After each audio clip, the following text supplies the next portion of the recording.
Hello, guys. Welcome to Rex Arthur TV and Rex Arthur Show, where it is an LGBTQ channel that discusses LGBTQ issues with an LGBTQ perspective and a humanistic approach. And today we are continuing with part 2 of sex and morality. This is the aftershocks of what has happened. He has been confirmed as the next Supreme Court Justice, and at his age, it means he's gonna be there for a very long time. Now, we were discussing about morality and sex in this Kavanaugh issue. Now, I'm putting out a disclaimer. The disclaimer is I am giving my perspective. Perspective is diverse. Perspective is not opinion, it's not truth. As I told you, we live in a postmodern age whereby our perspectives are relative. Relative just means diverse angles. Diverse angles. Relativity was born with Einstein. Einstein brought out the law of relativity. And the beauty about scientific laws is that they can be philosophized. And that's what happened. The Einstein's theory of relativity gave us the understanding that you can see that the angle from which you are in or standing from affects your judgment of that thing. Now, when you see, he gave an example of when you're in a train. There are two trains. One train is headed to the left, and the other train is going to the right. Now, the person who is in the train that is going to the left, when they see the train that's going to the right, they will think the train is going to the left. And the person who is in the train that's going to the right, when they see the train going to the left, they'll think that train is going to the right. You see? Reason, because they are traveling at different directions, but they are viewing each other. That is relativity. So sometimes what some people call good, others call bad. That's why one man's meat is another man's poison. Now, when you have such a problem, what do you do? Because just because one man's meat is another man's poison doesn't mean that that's how life should be. That's why we have laws. And these laws come in to bring order. A society, because in some societies, someone may think it's right to kill somebody. And another one may say, no, it's not right to kill somebody. You see? So what happens, the society comes and creates a consensus and says, okay, we have decided killing is wrong. And the society, that's how you solve philosophical relativity. That's how you solve it. Because just because relativity exists, relativity is a sign of chaos in perspective or diverse perspective. And even in the diversity movement we are in, it doesn't mean we just accept we are diverse. We go into what we call united diversity. This is why America is called the United. That's why America is called the United States of America, because it is made up of diverse states that have united. They're united by one thing called the Federal Constitution, the Constitution of the United States. But it doesn't mean a state has no constitution. States also have their other laws, state laws that govern specific states. But the common thing that governs them is the common constitution. That is what unites them. And that is what you call united diversity. That was how the problem of relativity was solved. It's that even if you have different perspectives in issues, you should have a united stand on what certain things are. Like I may like purple shoes and you may like red shoes. When it comes to the taste of shoes, we don't really need unity, because taste is a subjective. It's a personal preference. But if I don't want to die and you don't want to die, then there's a commonality. We both don't want to die. So we will make laws based on a common decision. That's why it is wrong to make laws based on division, because basically people won't agree on them. Like, can you imagine declaring a country having one religion and everybody who is not in that religion is killed? You see, that is wrong, because people have the freedom of worship. You have the right to choose which religion you want to follow. So, that's united diversity. But when we've all come together and said killing is bad, and get this, all of us come together and say killing is bad, then killing we will make a law against killing. A law against stealing, like that. But as I've told you, it has to be based on actions that cause harm. We should have a common stance on actions that cause harm, especially bodily harm that leads to death, and then property harm like stealing and all of that. Then do those ones, but not issues of sexuality, because sex is subjective.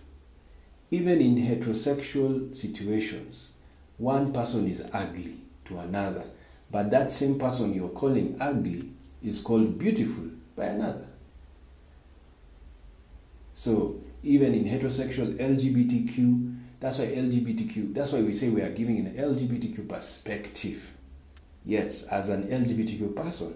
And when you go into the LGBT community, I have a different way of looking at life, because my life is different. I have a different history. So there are sometimes, even in the LGBT community, I may not agree with another LGBTQ person on something, but our commonality overrides the difference, because we are all in the LGBT community. It's just that maybe for me, I feel like somebody should come out, and then another one will say, no, let somebody stay in the closet. By you saying somebody stays in the closet does not make you less LGBTQ. It's your perspective of life. Yes. It's your perspective. And my perspective is come out. I mean, why hide? And that's freedom of expression. So, that's where we should be on the issue of morality. And that's why we are talking about Brett Kavanaugh, and we're going through the Google searches. And you see, Kavanaugh confirmation reveals the moral rot. We already saw this. And sexual allegations put the legal profession to test. Now, let's go step by step. Who is a human being? Today, we won't talk so much. We're concluding the first video. So who is a human being? Even we're going to touch this topic in the theological channel, Querying Theology and Philosophy and Spirituality. Who is a human being? In religion, a human being is naturally a bad person, especially in the Abrahamic religions. Why? Because Adam and Eve sinned. They made an error. That's what sin is. They made an error. They didn't follow instructions. That is what sin is. In simple language. Another thing theology doesn't do, it still uses old language to explain human things. And they need to be contemporary. They need to be contemporary. It's the whole question of morality and sex is so theological, so philosophical. That's why we are doing this under the River of Thoughts, Love of Fikir. So in those Abrahamic religions, humans are naturally bad. So they will make more mistakes than do good. But there are some religions, that's why you need to go to Queering Theology and Philosophy and Spirituality channel, because we've discussed sin. In some religions, there is no sin. Humans don't make mistakes, they just do things. Yes, there are some religions like that, they just do things. And now what does that mean? It means, according to those religions, fall of man has never fallen. Man is just man. And what does that mean? In those religions, humanity just does things. Now, in such a situation, it means the only time you will be told you're making a mistake is when a law is implemented. And that law says that if you do this and this, you have committed a crime, meaning you've made a mistake. That is the only time. But in Abrahamic religions, you don't even need to do anything. You're already bad, original sin. So you're prone to commit it. Whether they make a law or not, you're going to do it. That is your nature. So that's the Abrahamic religions, and the non-Abrahamic religions that do not have sin. They just see humans doing things. So in those religions, you need laws. And in the Abrahamic religions, even if you make a law, people will still break it because their nature is to commit it. This is why the whole salvation and getting saved and being a Christian, it's a very weird doctrine because people keep on making mistakes. Yes, human beings keep on making mistakes. This is why the LGBTQ community is now coming out in faith spaces, because they have realized being LGBTQ is not a sin. It is who you are. Because if you say being LGBTQ is a sin, then blind people are also sinners.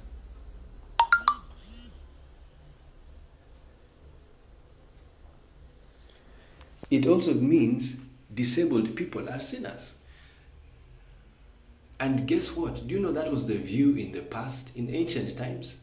Reason? People were ignorant. They didn't know why people had disabilities. So most people used to say, their parents committed a sin.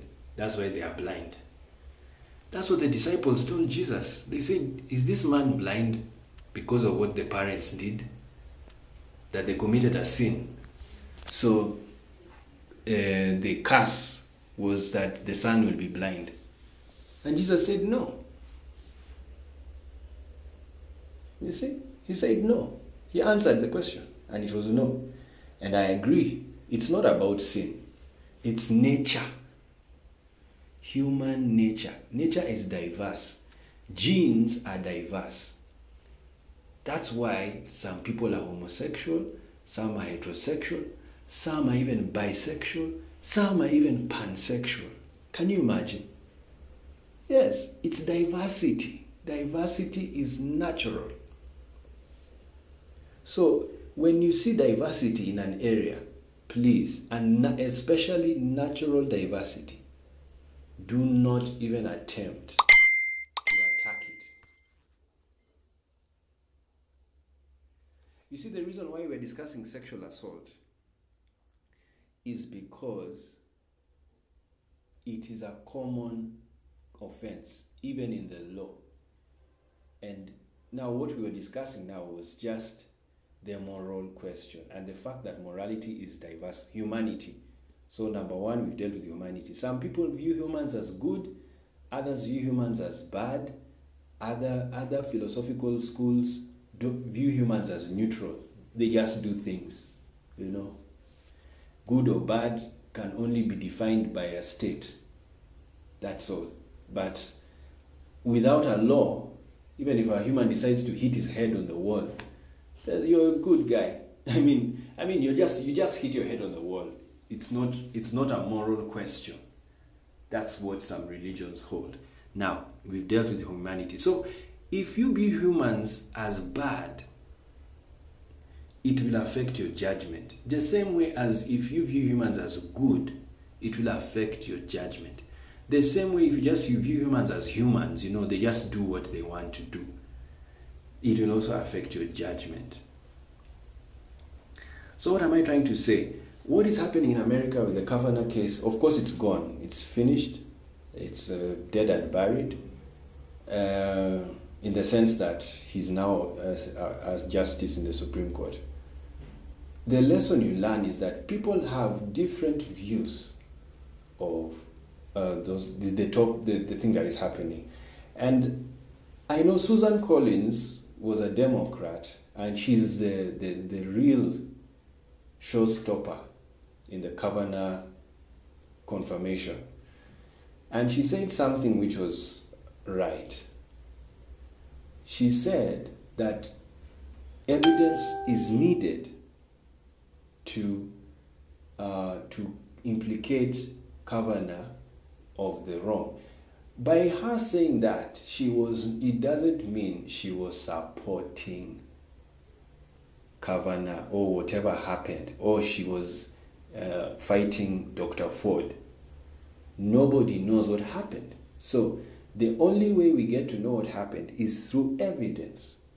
Now, if the evidence is absent, who are we to accept? You see, it's the sad reality. It's the reality, not sad. It's not a sad reality, it's the reality.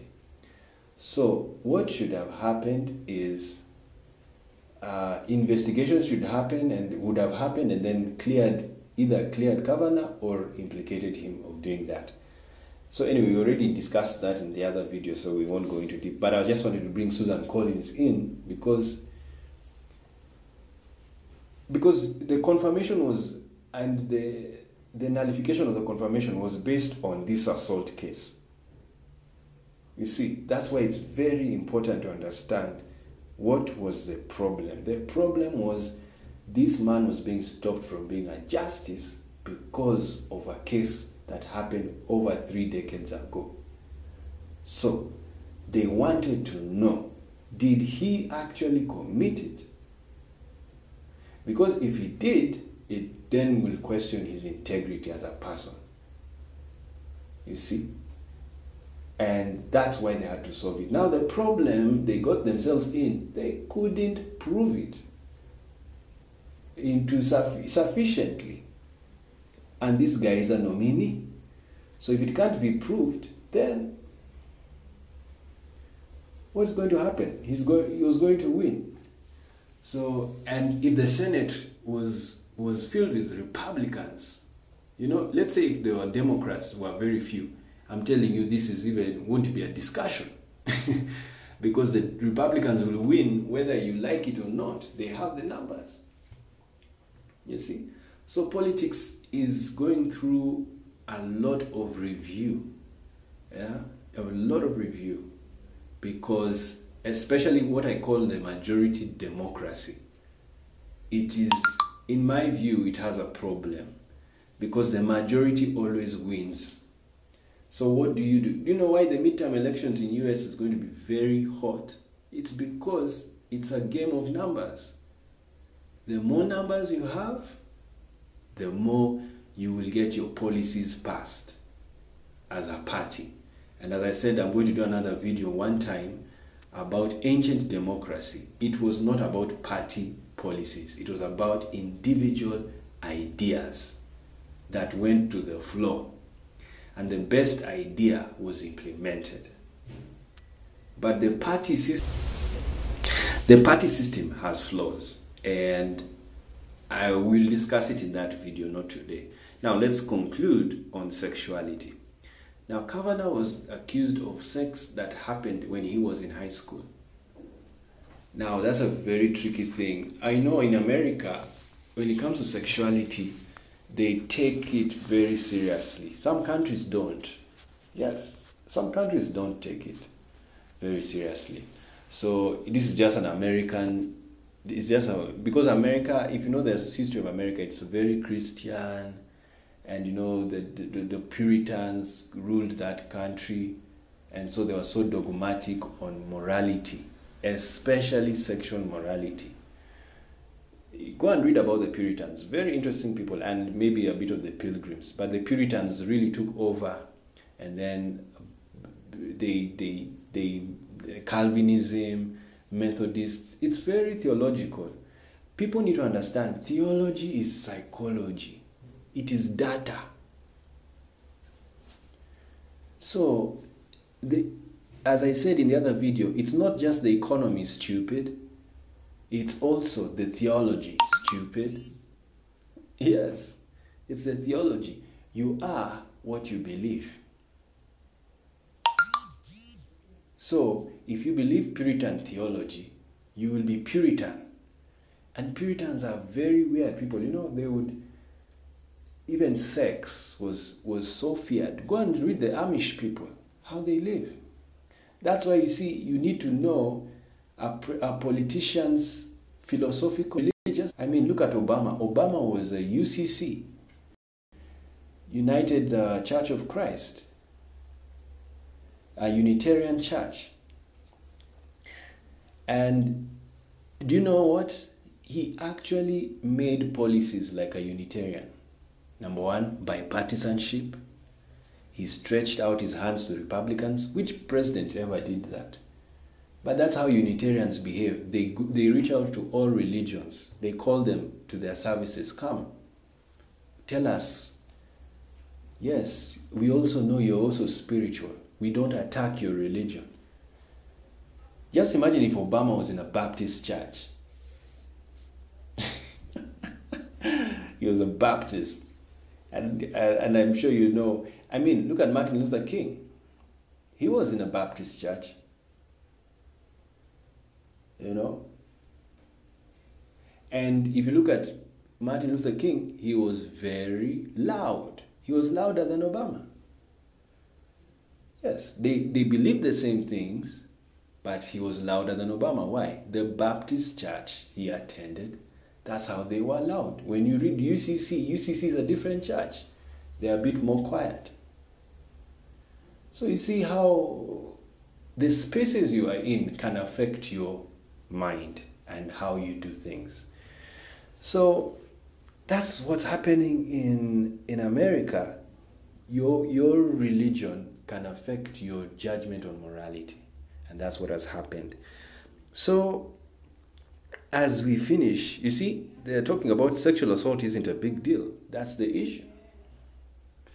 You see, that's the issue. But to some of us, it is an issue. Yes, it is an issue. But the question is, I'm asking us now, as we conclude, in a democracy whereby you're the minority, and it's a majority democracy, do you know what? Even if you are holding the right view and you're the minority, it is the majority that wins. So in a majority system, it's not about truth. It's about numbers. And that's what morality has been subjected to. And you know what truth is? Truth is science. And science is evidence. Because evidence is knowledge. That is what truth is. So, let us build truth systems. That is science systems. That's why I'm with Susan Collins on the fact that she wanted science to show that I'm with her on her reasoning. I'm not with her in the voting of Kavanaugh. No.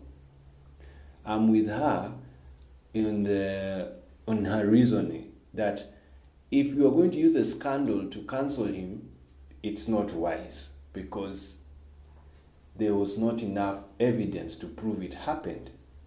You see? And she was basing herself on the presumption of innocence. That is a legal principle that was about to be mutilated. It's not, and when you say that, it's not that you hate Dr. Ford or you are saying she didn't go through what she went through. No. She said she went through it, that we take her word. She went through it. The thing we really wanted to know is who. And if it's Brett, then we need evidence to show that it's him, and then we tell him, Brett, we have it here. So anyway, that's what I'm trying to say, is that some people don't take sexual assault easily. And it's also because of patriarchal issues, matriarchal, the feminists. Do you think feminists are even bothering to support Kavanaugh? They can't. Yes, because they see this as a patriarchal system where men dominate women. So they wouldn't listen to him. So what am I saying? Why all of these videos? I want to say this in the last statement. The issue, the world is diverse. That's what you need to understand. Diversity is the principal. What does this mean? Diversity is found in every area of human life. Every area. Even philosophy. There is diverse philosophical views. And there is diverse views. Diversity and diverse moral views. So that's what we need to solve. We need to solve that. Otherwise, we'll just be divided. And guess how do we solve it? We go to court. The court is a neutral system that judges things fairly. And when the court gives its decision, we live with it. How else do we deal with the diversity division issue? We go to bodies that are neutral and should solve these issues. Neutral bodies. That's why the Kavanaugh case, in my view, should never have gone to a bipartisan committee as it did. It was divided. It was already dead. There was no... Because Democrats were going to listen to Dr. Ford and believe her, and Republicans were going to listen to Brett and believe him. So it was dead as a dodo at the beginning. So they needed just to get another body that's neutral, doesn't have any leanings whatsoever to any party.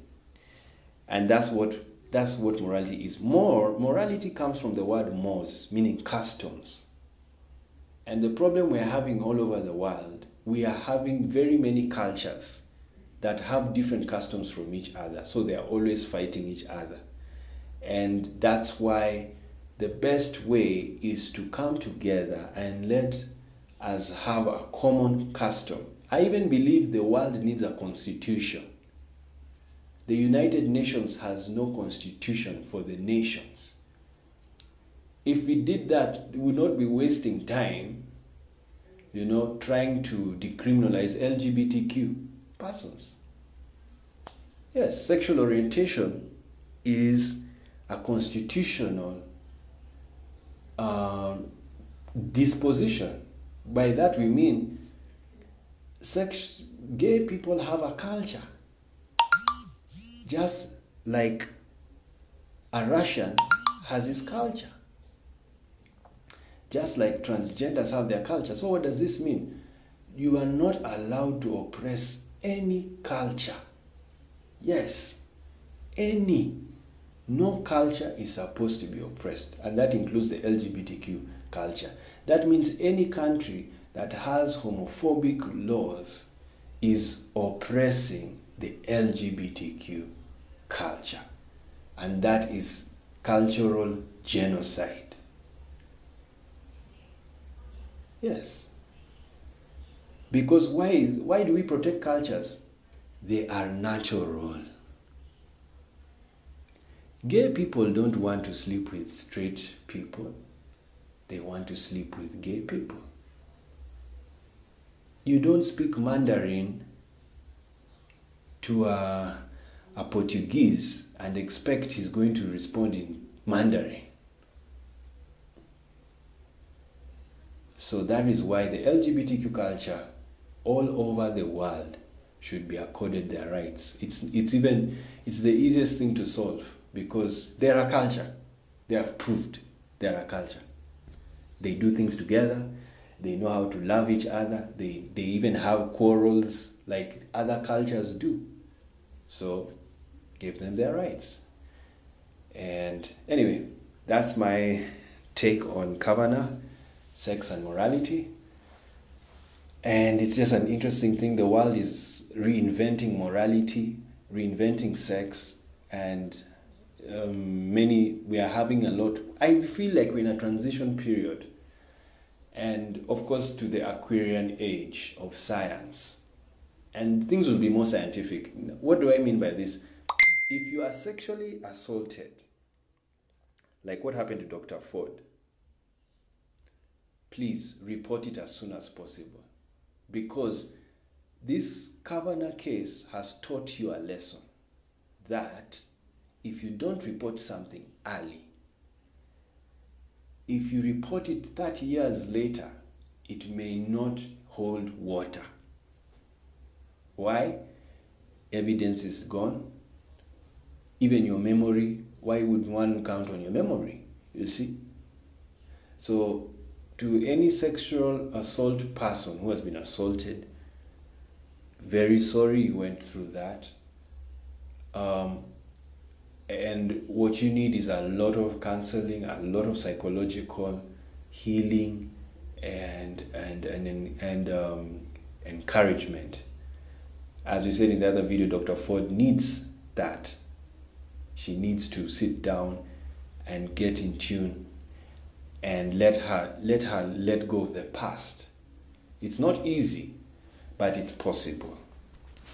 And for those who haven't been assaulted, get to know sexual assault. That's why education is the key in solving a lot of sexual issues that we're having in the world. Educate children about sexual assault. Educate children about sexual diversity. Educate them. And when you teach them that way, they will learn. The earlier the better. Like what's happening in Netherlands. Netherlands is now embarking on teaching children about sex education. Yes, because children, the moment a child is born, he's a sexual being. Yes. So, what does that mean? Teach them. And the children start learning things from the first years of their 7 years. So, if that's the time, you teach them and teach them in their language. And let them know there are some children who are sexually different from others. Yes. I mean, many LGBTQ children have early memories of being LGBTQ. They just didn't know they were. So, let education come, teach people about sexual assault. You will see what will happen. Even what's happening in the Catholic Church, it's just education. Yes, it's education. You just teach children who are in the care of the church, because most of those children are in orphanages. So teach them. Even the Catholic Church should teach the children in the orphanages. Teach the children in the orphanages about sexual assault, so that if they are molested by the priests, they can report at that time, rather than having these 20 years reports. Of course, you see, the Catholic Church, once it hears that, it absolves the fathers and the priests and all of those people.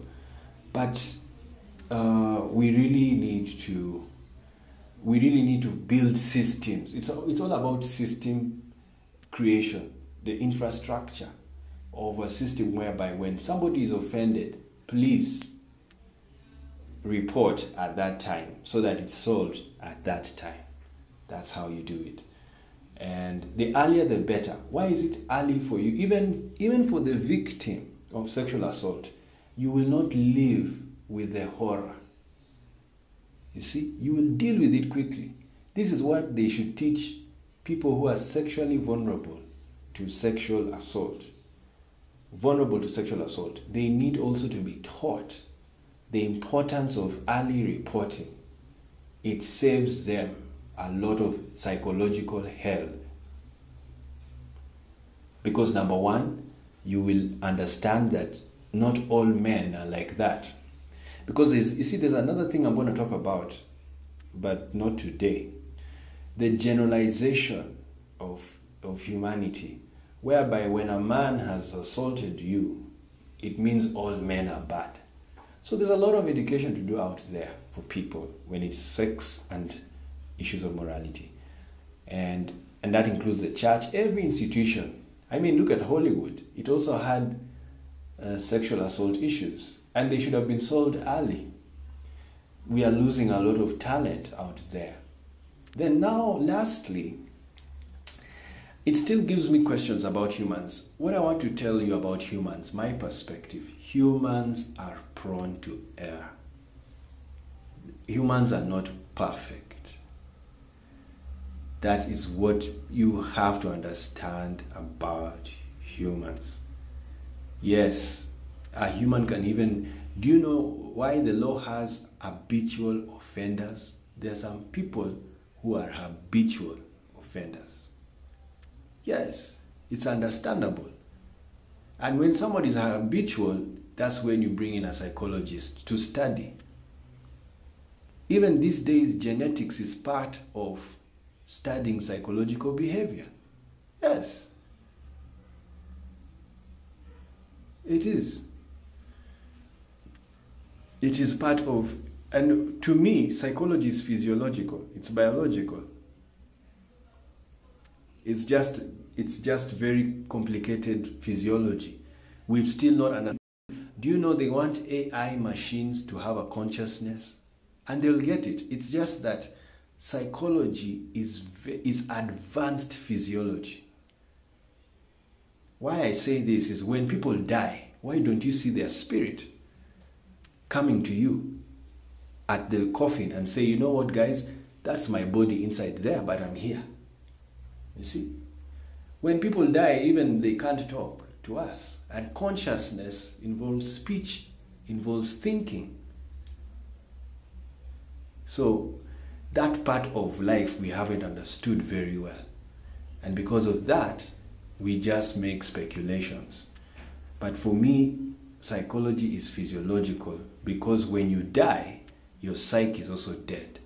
People who die, the spirit leaves the body. That's what death is defined as. The suche, the psyche, which gives the word psychology.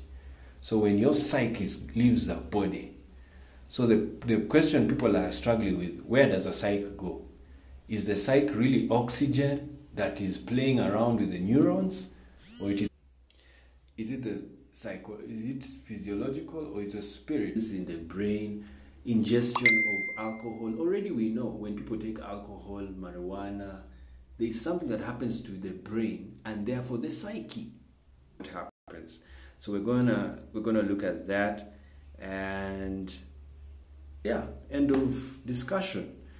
Let's continue thinking about life, morality. As I've told you, please, humans err. They make mistakes. And what happens in the government system, they like hiring perfect people. People who don't make mistakes. Or even if they make mistakes, they make very, very few mistakes. And the mistakes they make are minor. They're not... I mean, how many Supreme Court justices have gone through what Kavanaugh went through? Very few. In fact, this one is a big story because it has never happened to this magnitude. It has never.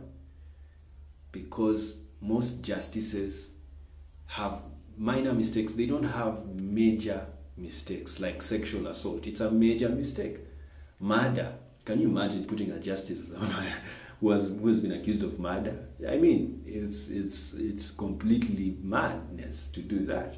So most people are in government offices because they don't make major mistakes. And if you make a major mistake, then you are to leave that office, or you will be sacked or suspended, or you resign out of the fact that you made a major mistake. That's why in the Catholic Church, the bishops are resigning, because they were bishops and abuse was happening under their nose. So they failed on their job. They slept on the job. So they are to resign. That's how simple it is. So basically, we need to understand that humans err. But just because humans err, some humans err more than others. And if you tend to err more than others, 80% you will not work in the government. Yes, government is for people who make few errors. They are there. It's not that they are purely perfect. They make very tiny errors. They know how to carry themselves in the government life. So, but naturally, we as humans, we err. We make mistakes. We lose wires one time. We make a lot of mistakes. Yes, they're not bad. It's just who they are. And what you do with such people, you don't put them in positions which require a lot of responsibility, because they'll really put you in disrepute. They'll put you in disrepute, because people will wonder now, why did you put such a guy and you just knew he was a low life, or not necessarily a low life, he just makes so many mistakes openly. Sexual assault, he's going to this other one, he's going to this other one, he's going in the same office. Oh. So humans are like that, and it's what you call psychological diversity. Yes, some people are more psychologically healthy than others. Yes, it's a fact. And those are the people who get jobs, especially strenuous jobs that have mental strain. Put them there. That's why we do vetting for top jobs. It's to see, is this person mentally strong? Does this person know how to own up? Does this person make less errors? Yeah, because we know humans make errors. So what do? What you need to learn about proverbs and wise sayings, it's not final that humans are to err. What it means that since humans are to err, when you put them in a job that requires little errors, get the human who least makes errors rather. Then that's the one for the job. Okay guys, that's my discussion. Gotta go.